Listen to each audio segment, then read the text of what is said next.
નમસ્કાર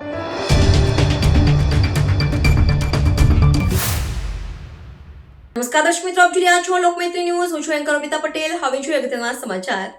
નસવાડી તાલુકાના દુગધા ગામના ખેડૂતને જમીનનું વળતર પંચાયત માર્ગ મકાન વિભાગ દ્વારા ન અપાતા 50 ગામોને જોડતો રસ્તો બંધ કરી દીધો. છોટાઉદેપુર જિલ્લાના નસવાડી તાલુકાના દુગધા ગામના ખેડૂત રતિલાલભાઈ ગિસિયાભાઈ ડુબિલના દાદાએ રોડ બનાવવા માટે સરકારને જગ્યા આપી હતી. ત્યારબાદ જમીન સંપાદન થયા બાદ વળતર માટે આ પરિવારની બીજી પેઢી સરકારી કચેરીઓના ધરમના ધક્કા ખાઈ રહી હતી. 1 માસ પહેલા પંચાયત માર્ગ મકાન વિભાગને ખેડૂત પરિવાર દ્વારા જમીનનું વળતર નહીં મળે તો રસ્તો બંધ કરવાની લેખિતમાં રજૂઆત કરાઈ, છતાં પણ તંત્ર દ્વારા ખેડૂતની રજૂઆત ધ્યાને ના લીધી અને ખેડૂતે આખરે પથ્થરો અને વીજપોલ મૂકીને રસ્તો બંધ કરી દીધો હતો. 50 ગામોમાં ફરજ બજાવતા શિક્ષકો સવારની સ્કૂલ હોવાથી 30 કિલોમીટરનો ફેરો ખાઈને શાળાએ જવા મજબૂર બન્યા છે. છોટા ઉદેપુર જિલ્લામાં વહીવટીતંત્ર કુંભકર્ણની નિંદ્રામાં ઊંઘી રહેતા આદિવાસી સમાજના લોકોને આંદોલનના માર્ગ અપનાવવા મજબૂર બનવું પડે છે. 20 વર્ષથી જમીનનું વળતર આપવામાં પંચાયત માર્ગ મકાન વિભાગ ધ્યાન ના આપતા લોકો હાલ હેરાન થઈ રહ્યા છે. ખેડૂતે જ્યાં સુધી રસ્તાનું વળતર નહીં મળે ત્યાં સુધી રસ્તો નહીં ખુલ્લો કરે અને હાલ તો પથ્થરો અને વીજપોલ મૂકીને રસ્તો બંધ કરી દીધો છે. Reporter Rafiq Daniwala, Lokmaitri news, Chhota Udepur. જે તે સમયે રોડ બન્યો હતો અને પોતાના ખેડૂત પરિવારની જમીન સંપાદન થયેલી હતી અને જે તે સમયે જે તે તંત્રએ વળતર આપવા માટે બાહેધરી આપી હતી, છતાં પણ આજ દિન સુધી 20 વર્ષ જેટલો અંતર વીતી ગયો હોવા છતાં પણ આજે આ ખેડૂત પરિવાર ધક્કા ખાઈ રહેલો, કચેરીને ધક્કા ખાઈ રહેલા છે. ત્યારે આખરે અગાઉ પણ અલ્ટિમેટમ આપેલું હતું 1 મહિનાનું, છતાં પણ તંત્રએ કોઈ ધ્યાન ના આપ્યું. એટલે આજે સ્વયંભૂ એમને રોડ બંધ કરવામાં આવ્યો છે.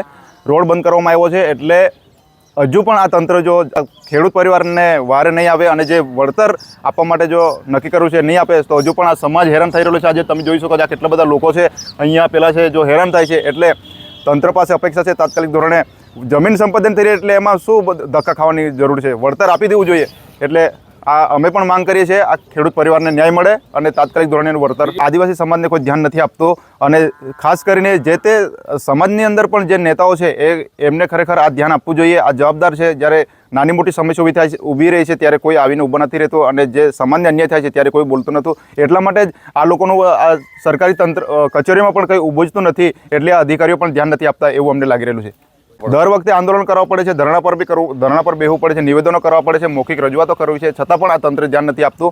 એટલે આ ખેડૂત પરિવારે આ રોડ બંધ કરવામાં આવેલો છે. રસિકભાઈ ભીલ.